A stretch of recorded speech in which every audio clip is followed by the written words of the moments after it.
Hello दोस्तों, आज का चैप्टर रहेगा ऊतक से संबंधित। तो शुरू करते हैं पहला क्वेश्चन से। रक्त और हड्डियां डैश के उदाहरण है। तो यह उदाहरण है संयोजी ऊतक का।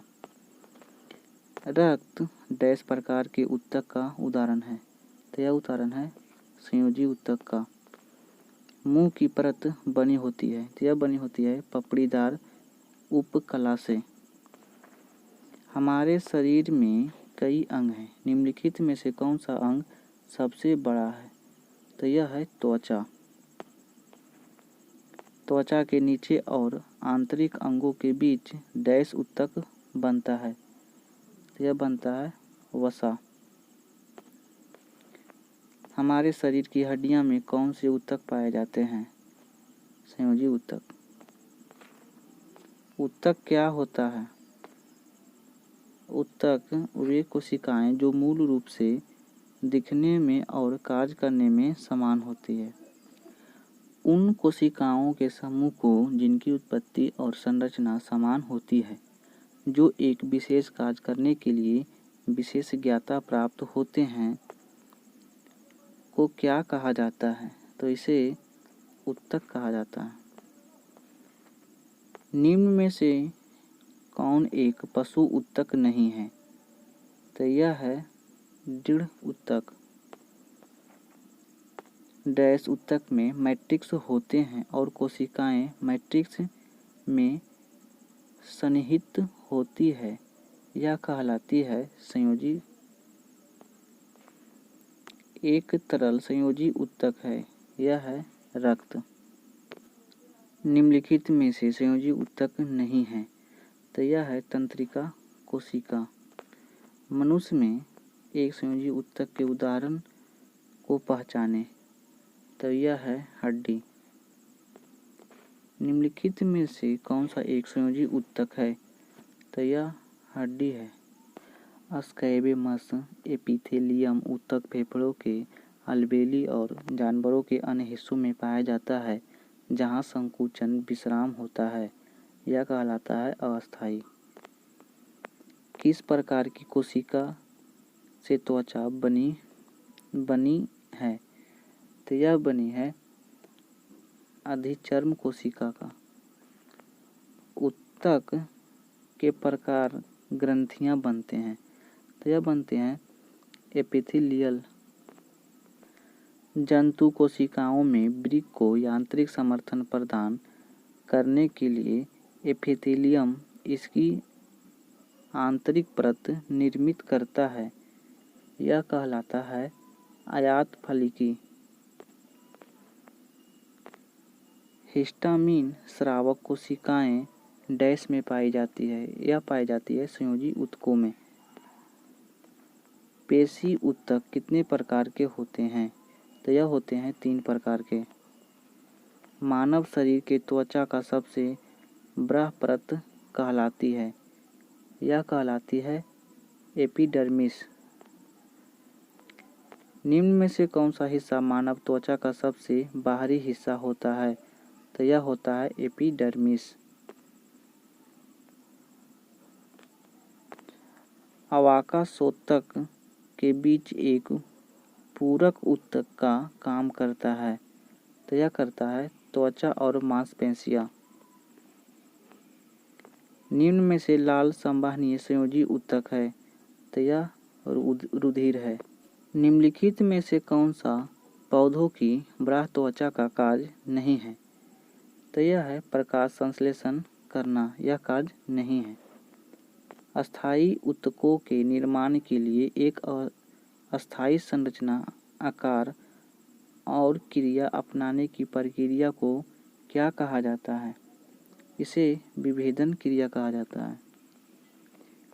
डैश की कोशिकाओं कोनों पर अनियमित रूप से मोटी होती है। तो यह होती है स्थूल कोण ऊतक में। डैश ऊतक में कोशिकाएं जीवित लंबी और कोनों पर अनियमित रूप से मोटी होती है। तो यह होती है कोलेनकाइमा में। डैश ऊतक ग्रंथियां का निर्माण करते हैं। तो यह करते हैं उपकला। उत्तक संवहन पुल बनाते हैं? तो यह बनाते हैं जाइलम और फ्लोएम द्वारा। फ्लोएम के अतिरिक्त निम्नलिखित में से अन्य सभी से मिलकर बना है? तो यह बना है फ्लोएम वाहिका से। कौन सा अस्थायी ऊतक एक पौधे को कठोर और मजबूत बनाता है? तो यह बनाता है स्क्लेरेन कायमा। निम्न में से कौन सा विकल्प तने और जड़ों के शीर्ष पर पाया जाता है? तो यह पाया जाता है शीर्ष विभाज्योतक में। निम्न में से किस ऊतक में कठोर कोशिका भित्ति पाई जाती है? तो यह पाई जाती है स्क्लेरेन कायमा में। सीव ट्यूब और सहकोशिकाएं मुख्य रूप से डैश संरचना के लिए उत्तरदायी होती है? तो यह होती है पौधों में भोजन के लिए। डैश के जमाव के कारण दृढ़ ऊतक की कोशिका भित्तियां मोटी होती है?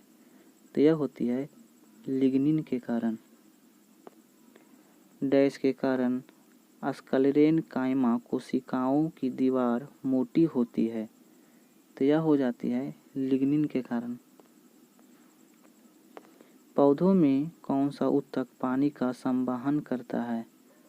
तो यह करता है जाइलम। निम्न में से कौन सी कोशिकाएं जड़ों से पौधों के अन्य भागों तक जल का परिचलन करती है? तो यह करती है जाइलम। निम्नलिखित में से कौन से ऊतक का अंतरकोशिकीय क्षेत्र बड़ा होता है? तो यह होता है पैरेनकाइमा का। ऊतक एकमात्र पादप ऊतक है जो कोशिका विभाजन द्वारा नई कोशिकाओं का उत्पादन करता है? तो यह करता है विभाज्योतक अब मेरिस्टेमेटिक। निम्न में से कौन सा सरल अस्थायी ऊतक नहीं है? तो यह है जाइलम। निम्नलिखित में से कौन सा एक सरल अस्थायी ऊतक नहीं है? तो यह जाइलम नहीं है। पौधे का कौन सा हिस्सा पानी और खनिज के परिवहन को सक्षम करता है? तो यह करता है जाइलम। निम्नलिखित में से कौन सा ऊतक मुख्य रूप से मृत कोशिकाओं से बना है? तो यह बना है जाइलम। पौधों के तनों में छल्लों के रूप में पाई जाने वाली आकृति जो उनकी वृद्धि में सहायक होती है, निम्न में से कौन से ऊतक पाए जाते हैं? तो इनमें लैटरल मेरिस्टेमेटिक ऊतक पाए जाते हैं। निम्नलिखित में से कौन सा ऊतक जड़ों से खाद्य पदार्थ का परिसंचरण करता है? तो यह करता है फ्लोएम। एक पौधे के तने या जड़ का घेरा किस कारण बढ़ता है? तो यह बढ़ता है लेटरल मेरिस्टेम के द्वारा। तने या जड़ का घेरा डैश के कारण बढ़ता है? तो यह बढ़ता है पार्श्व विभाज्योतक के द्वारा। अग्रस्थ मेरिस्टेम डैश के शीर्ष पर पाया जाता है? तो यह पाया जाता है तना और जड़ के बीच। पौधे में प्राथमिक वृद्धि इससे होती है? तो यह होती है ऑप्शन नंबर बी, सी और डी सही हो जाएगा। एरियोलर ऊतक अंगों के स्थान भरता है, डैश अंगों के सहारा देता है और ऊतक को मरम्मत करता है। यह कहलाता है अंदर के आंतरिक। निम्नलिखित में से किन ऊतकों में कोशिकाएं जीवित होती है, लंबी और कोनों पर अनियमित रूप से स्थूल होती है? तो यह कहलाती है कॉलेनकाइमा। ऊतक की कोशिकाएं अलग अलग प्रकार की अस्थायी ऊतक बनाने के लिए पृथक होती है? तो यह होती है विभाज्योतक। कोलेनकाइमा ऊतक की कोशिकाएं डैश से कोनों पर मोटी हो जाती है, तो यह हो जाती है सेलुलोज और पेक्टिन के कारण। रूट टिप या शूट टिप कौन सा ऊतक पाया जाता है, तो इनमें विभाज्योतक ऊतक पाए जाते हैं। डैश के कारण जड़ तथा तने के घेरे में वृद्धि होती है, तो यह होती है पार्श्व विभाज्योतक के द्वारा। निम्न में से कौन से पौधे के ऊतक कोशिका विभाजन में सक्षम है, तो यह है विभाज्योतक। अंतर्वर्षीय विभाज्योतक पाए जाते हैं, तो यह पाए जाते हैं पत्तियों के तल में। मेरिस्टेमेटिक ऊतक एक विशेष भूमिका निभाते हैं और अपनी विभाजित करने की क्षमता को त्याग देते हैं और तब बनते हैं अस्थायी ऊतक।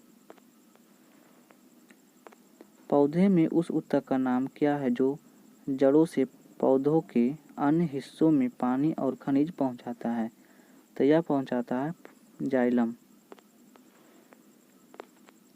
निम्न में से कौन सा ऊतक युग्म संवाहनी बंडल का गठन करता है, तो यह करता है जाइलम और फ्लोएम। डैश एक जटिल अस्थायी ऊतक है, तो यह है जाइलम। समान अस्थायी ऊतक नहीं है, तो यह है ऑप्शन नंबर डी जाइलम। निम्नलिखित में से किन अस्थायी ऊतकों में कोशिकाएं मृत होती है, तो यह होती है स्क्लेरेनकाइमा में। निम्नलिखित में से कौन सा एक सरल अस्थायी ऊतक नहीं है, तो यह जाइलम नहीं है। किस प्रकार के ऊतक में एक समान कार्य करने वाली विभिन्न प्रकार की कोशिकाएं होती है, तो यह होती है मेरिस्टेमेटिक ऊतक में। पादप कोशिका भित्ति किससे बनी होती है, तो यह बनी होती है सेलुलोज और पेक्टिन का। डैश ऊतक निर्मित मृत कोशिकाओं के संयोजन से होता है, तो यह होता है स्क्लेरेनकाइमा। डैश की कोशिकाएं मृत होती है, तो यह होती है दृढ़ ऊतक की। वनस्पतिक ऊतक डैश में परिपक्वता पर जीवित प्रोटीन प्लाज्मा धारण नहीं करता, तो यह दृढ़ ऊतक नहीं करता है। साधारण अस्थायी ऊतकों को 3 प्रकार है, तो यह है पेरेनकाइमा, क्लोरेनकाइमा और स्क्लेरेनकाइमा। पौधों में फ्लोएम का कार्य होता है, तो यह होता है खादों का प्रवाह करना। पौधों में फ्लोएम डैश के परिवहन के लिए उत्तरदायी है, तो यह उत्तरदायी है भोजन के लिए। डैश में पतली कोशिका भित्ति के साथ अपेक्षाकृत गैर विशिष्ट कोशिकाएं होती है, तो यह होती है पेरेनकाइमा में। अधिक अंतरकोशिकीय प्रसार के लिए कोशिकाएं विरल रूप से संचरित होती है, तो यह होती है पेरेकाइमा में।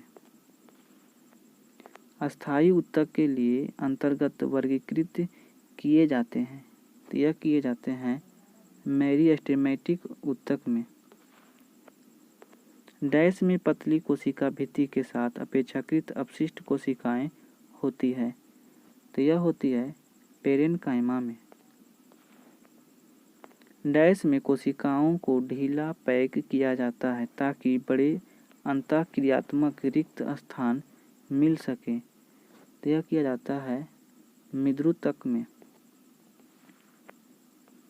डैश ऊतक की कोशिकाएं बहुत सक्रिय होती हैं। इनमें घने कोशिका द्रव, पतली कोशिका रस भित्तियां, मुख्य नाभिक और कम रिक्तकाएं होती है। यह होती है विभाज्योतक में। पौधों के सभी भागों में भोजन पहुंचाता है, तो यह पहुंचाता है फ्लोएम। एक जटिल अस्थायी ऊतक है, तो यह फ्लोएम है। निम्न में से कौन सा अस्थायी ऊतक का एक उदाहरण है, तो यह जाइलम है। नारियल की छाल का निर्माण किस ऊतक द्वारा होता है, तो यह होता है स्क्लेरेनकाइमा द्वारा। किस ऊतक का नारियल का भूसी बनता है, तो यह बनता है स्क्लेरेनकाइमेटस फाइबर के द्वारा। निम्न में से कौन जाइलम का प्रकार नहीं है, तो यह है सिव ट्यूब। निम्न में से कौन सा ऊतक कोशिका विभाजन में सक्षम है, तो यह सक्षम है विभाज्य ऊतक। पौधों में लचीलापन प्रदान करने वाले अस्थायी ऊतक को क्या कहा जाता है, तो इसे स्क्लेरेनकाइमा कहा जाता है।